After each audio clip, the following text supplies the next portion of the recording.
Good evening. Thanks very much for joining us. I'm Brittany Ramsey. Ottawa is committing nearly $8 billion to settle class action lawsuits with First Nations over access to clean drinking water. The announcement was made this afternoon by Indigenous Services Minister Mark Miller. We're taking key steps towards our commitment that every First Nations person should have reliable access to safe, clean drinking water now and in the future. The Nescantaga First Nation was one of the Indigenous organizations participating in today's news conference. Chief Wayne Muñez says he's cautiously optimistic the deal will end decades of health and social issues on his reserve. But Muñez questions why they have lived with undrinkable water for so long. Some concerning news now as deadlier street drugs are causing more overdoses in Thunder Bay. Superior North EMS says nearly double the amount of life-saving naloxone has been used this month, and due to stronger opioids, more than the typical dosage may need to be administered. Corey Nordstrom has more. EMS Chief Wayne Gates says the naloxone or Narcan medicine, which rapidly reverses an opioid overdose, is being used far more frequently these days, as the service is averaging at least 2 overdose calls a day in the city and district. In the month of July alone already, we've noticed that naloxone has been administered 83 times. That's between both bystanders administering the naloxone as well as paramedics. That's compared to just 45 instances in all of June. Regardless if someone is feeling better after the life-saving medicine is administered, 911 needs to be called, or an overdose victim should be brought to hospital as the new opioids flooding Thunder Bay streets continue to grow in strength. We found even now on a few occasions that once a person's been given naloxone, they will relapse 15 to 20 minutes later and they have to be given a second dose. The upward trend of overdose calls isn't strictly a Thunder Bay issue. Especially in the northern communities. I know in Timmins and Sudbury, speaking with the chiefs there, they're having very much the very same challenges we're having here in Thunder Bay as well. So I believe it's a provincial-wide issue, but I also believe that Northern Ontario is actually being hit a bit harder than probably Southern Ontario. Gates also suggests that people should have more than one Narcan kit, which can be picked up for free at any pharmacy. Corey Nordstrom, TBT News. Scattered showers actually brought more harm than good to the forest fire situation in northwestern Ontario, as a number of new fires were caused by lightning strikes overnight. There are now 151 active fires in the region. 38 of those emerged overnight. Some small amounts of rain did help keep fires in the Red Lake area at bay over the past 24 hours, but 14 new fires were recorded in the Fort Frances district. Fire Information Officer Chris Marchand says the drought-like conditions aren't expected to change drastically, but there is some good news on the horizon that hopefully doesn't come with more lightning. There's a weather system tracking through the region today that's expected to keep fire behavior down and offer our fire rangers a chance to tackle yesterday's new starts and some existing fires. The fire hazard remains higher throughout the south of the region along the U.S. border where the rain isn't expected to reach as much. MNRF crews say they need some help from Mother Nature. They're able to extinguish 10 to 20 new fires per day, but the number of new fires are exceeding that, and they haven't been able to make much positive progress. Meanwhile, if you're planning to set off fireworks to celebrate the August long weekend, local and regional fire officials and even a local vendor urge you to reconsider due to the extremely dry conditions across the region. Ryan Bonazzo explains.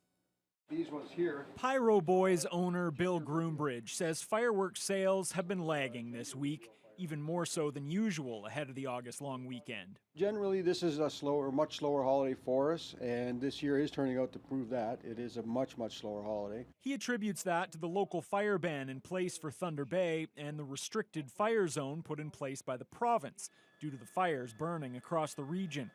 Officials with Thunder Bay Fire Rescue and the MNRF say while fireworks aren't prohibited, they should probably be saved for another time. We strongly recommend it, especially if you're in a rural area where there is bush. I mean, the bush is very dry, so you want to limit any, potential in the bush. Well, not specifically prohibited by the Forest Fire Prevention Act, fireworks are one of those activities that would be highly discouraged. You got to use common sense. I mean, it's dry out there. I personally would, if you want to come in and buy fireworks, save them for a later date when the fire hazard isn't so bad. If you're going to do fireworks now, you better be close to a big body of water and have all of your preparations like water, spray tanks, everything like that. Pyro Boys is open to sell fireworks this weekend, but a warning, those who do set them off will have to pay if they aren't kept under control. You are responsible to ensure that those fireworks are properly extinguished, as well as the residue caused or created by those fireworks. And that if a wildland fire is found to be caused by fireworks that you lit, you can be held responsible for the cost of extinguishing that fire. If somebody's coming in to buy $100 worth of fireworks and it costs them 10,000 fighting fees after, that's just not a smart thing to do. More than 3,000 people in the Northwest are currently forced from their homes due to the ongoing wildfire threat. Ryan Bonazzo, TBT News. A new report is calling for major changes in policing practices in Ontario to address systemic racism. The report comes from the Ontario Human Rights Commission in response to a string of deadly incidents involving racialized people. Natalie Johnson has more. The police gunfire that killed 18-year-old Sami Yatim on a streetcar. The shooting death of 45-year-old Andrew Loku in the hallway of his apartment building. And the fatal fall of Regis Korchinski-Paquette following a call to 911. All highlighted as deadly outcomes involving police responses to racialized people in crisis, in a new report from the Ontario Human Rights Commission. It's no longer an issue of a single police officer or a single police service, and it's broader than the best efforts of an individual localized response.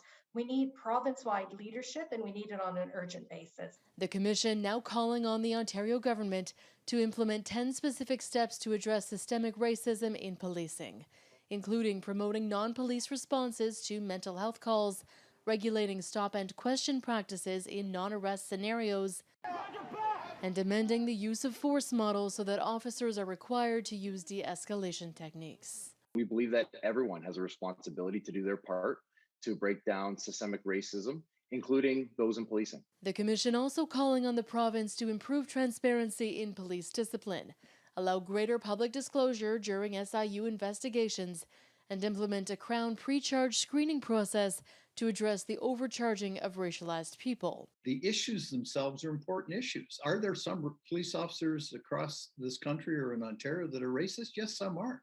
But is that a pervasive thing across all organizations? No. The late night stops, the indiscriminatory violence, the bias against people of color and Indigenous people persists today, no matter what anybody says. The province stresses that it is already working on a new framework for use of force, officer code of conduct, transparency, and accountability, but that it will take time to review the Commission's recommendations, saying that it remains committed to addressing systemic racism. Natalie Johnson, CTV News. Ford government has offered a glimpse into the future of Ontario Place, outlining plans to revive the iconic attraction. The province has chosen 3 private sector partners to transform the site into a waterfront destination. Janice Golding has details. It's been a key feature on Toronto's lakeshore since 1971. However, visitors haven't been able to go to Ontario Place since 2012 when it was shut down due to declining attendance. But that's set to change. 50 years from the date it opened, redevelopment plans for Ontario Place have been released. A redeveloped Ontario Place will not include casinos, it won't include condos, and the land will not be sold, full stop. The new Ontario Place will be open year-round, and while preserving its most iconic features, it will include 3 new major attractions. Therm Group, an Austrian company, will build a family-friendly all-season venue with pools and water slides. It will also include 8 acres of free gathering spaces, gardens, and beaches. This site remains a valuable but underutilized resource, one that should be a magnet for tourism and investment. And in this milestone year, as we commemorate the 50th anniversary of the initial opening of Ontario Place, it is ready to rise again. Eco Recreo Group of Quebec is building an all-season adventure park for all ages with about a dozen aerial obstacle courses, zip lines, climbing walls, and escape rooms. Is going to be world-renowned and respected, and that is going to be as well embraced by the people who are residents of the City of Toronto and all the people in the province of Ontario. This is too beautiful, too iconic, too special a place to sit idle. Live Nation, which already operates the existing amphitheater, will redevelop the venue into a year-round indoor-outdoor live music and performance venue that will accommodate 20,000 people in the summer and close to 9,000 in the winter. From aquatic activities, botanical gardens, and a year-round event venue, to an affordable all-season, family-friendly adventure park, Ontario Place will be a premier tourism destination once again. The province says it eventually expects the revamped park to welcome up to 5 million visitors a year. Janice Golding, CTV News. Tbtel is adding capacity as it continues to bolster its 5G wireless service plan across northwestern Ontario. Tbtel successfully bid about $1.1 million at the latest federal auction, beating out other competitors to add 40 megahertz in the 5G frequency band. This brings Tbtel's 5G capacity up to 190 megahertz. Communication coordinator Jamie Smith says the auction win is good news for the company and, of course, its customers. It's really going to help us deploy the next generation of wireless, which everyone's really excited about, which is 5G. So 5G, if you're not aware, it's going to be unprecedented speeds. It's going to sort of transform the way we do business, the way we communicate with people. So we had some capacity on that sort of prime range, and this just we purchased a bit more. So yeah, it's really going to help us increase capacity and eventually deliver those speeds that everyone really wants. Tbtel serves the vast majority of northwestern Ontario, from the Manitoba border in the west to north of Sault Ste. Marie in the east. The Marina Park pedestrian overpass rehabilitation project has reached its final stages. The smaller portion of the walkway was lifted into place this morning. Only one crane was required to hoist this piece, which connects the west side of Water Street over to Marina Park. Everything went according to plan as crews were able to reposition the smaller portion in less than an hour. Now, all that remains to be done is to re-pour the concrete deck and put the glass panels in place. That will allow for roadways in the area to reopen, as they've been closed for the past 2 weeks. According to project engineer Mike Vogrig, that could happen as early as next Friday. Yeah, so the initial schedule, we have it closed until Friday of next week. They are a couple days ahead, but you never know what happens. I would still expect Friday of next week for now, but maybe we'll get it done a couple days earlier. When the overpass will be reopened for public use is still to be determined. An Alberta man who was running across Canada to raise money for the Canadian Mental Health Association brought his Miles for Smiles campaign to Thunder Bay today. 25-year-old Skylar Roth McDonald has been averaging 65-kilometer runs every day since beginning his cross-country journey in Victoria, BC 2 months ago. To this point, the Red Deer native has raised over $16,000 for the CMHA, with a goal of hitting $50,000 by the time he reaches St. John's, Newfoundland. For Skylar, the opportunity to lead this venture has been a personal dream of his for quite some time now. It's an incredible challenge to run coast to coast, and I just have a passion for running, and to be able to do it to raise awareness and funds for mental health and the Canadian Mental Health Association. It just makes perfect sense. I've lost friends to suicide. I encourage anyone that wants to join and run with me to come on out. It makes it less lonely out there. We've met people in a lot of communities so far, from Victoria to Thunder Bay. Making lifelong friends with people, and that's been the best part of the run. Putting in 90,000 steps a day, Skylar is well ahead of his 150-day goal to reach St. John's and on track to complete these 6,700 kilometer feet in less than 5 months. To donate to Skylar's fundraiser, you can visit milesforsmilescanada.com. And lucky number 7 today, as another area resident became much richer. The Thunder Bay Regional Health Sciences Foundation announced the winning ticket number for its 7th installment of the popular 50-50 draw, and the winner could hardly believe it when she got the call. It's Glenn Craig calling from the Health Sciences Foundation in Thunder Bay, and your ticket just got drawn, and you've just won $648,562. great. Oh my God. Are you sure? Oh my God. Oh my God. Okay, what do I do? It is your lucky day. Oh my God, is it ever? Definitely a lucky day. Betty Ann Majel from Red Lake is the lucky winner of this month's 50-50 draw with the third highest total of money raised since the inaugural draw in February. Majel is just 4 months away from retirement after 32 years of working and will receive the jackpot of $648,652. That same amount of the 50-50 proceeds will go to the Hospital Foundation to purchase vital medical equipment. Those looking to get a head start on next month's 50-50 draw can purchase tickets online through the Health Sciences Foundation's website. That draw will be on August 27th. Now she's a day away from retirement. Yeah, no kidding. That. Congratulations. Congratulations, Betty. If anyone ever says you win $600K, never ask, are you sure? Just take it and go. Anyway, Avery, a bit of a cloudy, overcast day in Thunder Bay today. Yeah, a bit cloudy, a little bit of rain at some times throughout the course of the day, more so in the afternoon around 4 o'clock here at Hill Street. A little bit of rain coming down, but nothing really too much. We are expected to get more of that tonight. We'll get to that in just a second. Did start off pretty sunny this morning before those clouds quickly built up, and with that, the temperatures rising as well. Humidity making a little bit of a factor today, feeling closer to 24 degrees. Across the rest of the region, not much rain happening as of this moment. We see mid to low 20s in Upsala and Atikokan. A little bit warmer out in Fort Francis where it's 26. Same can be said for Kenora with plenty of local smoke in the area.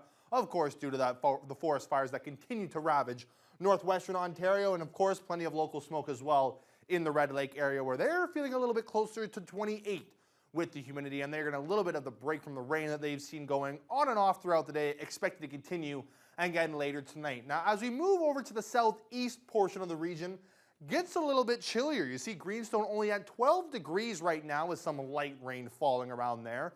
A little bit warmer on the north shores of Marathon at 15, also with some light rain, but you see there's no rain, there's no humidity, there's nothing at all really to tell you about happening down for our friends in Sault Ste. Marie. Just gorgeous conditions right now. 19 degrees and nothing but sunny skies. As for tonight here in our region, there's a good chance we're going to see some showers continue into the evening, breaking off sometime after midnight tonight, but we do need these showers with all the forest fires burning around. And not going to be too chilly either, only 14 degrees, but if you're thinking, are we going to be stuck with rain this entire long weekend? Don't worry, folks. I got more information later in the news hour. All right, thanks very much for that, Avery. Well, another plea today from Canada's top doctor as the fear of a fourth wave of COVID-19 continues to loom. We'll have details on that after the break. We can expect to see a return to rapid epidemic growth, particularly as measures that slow the spread are eased.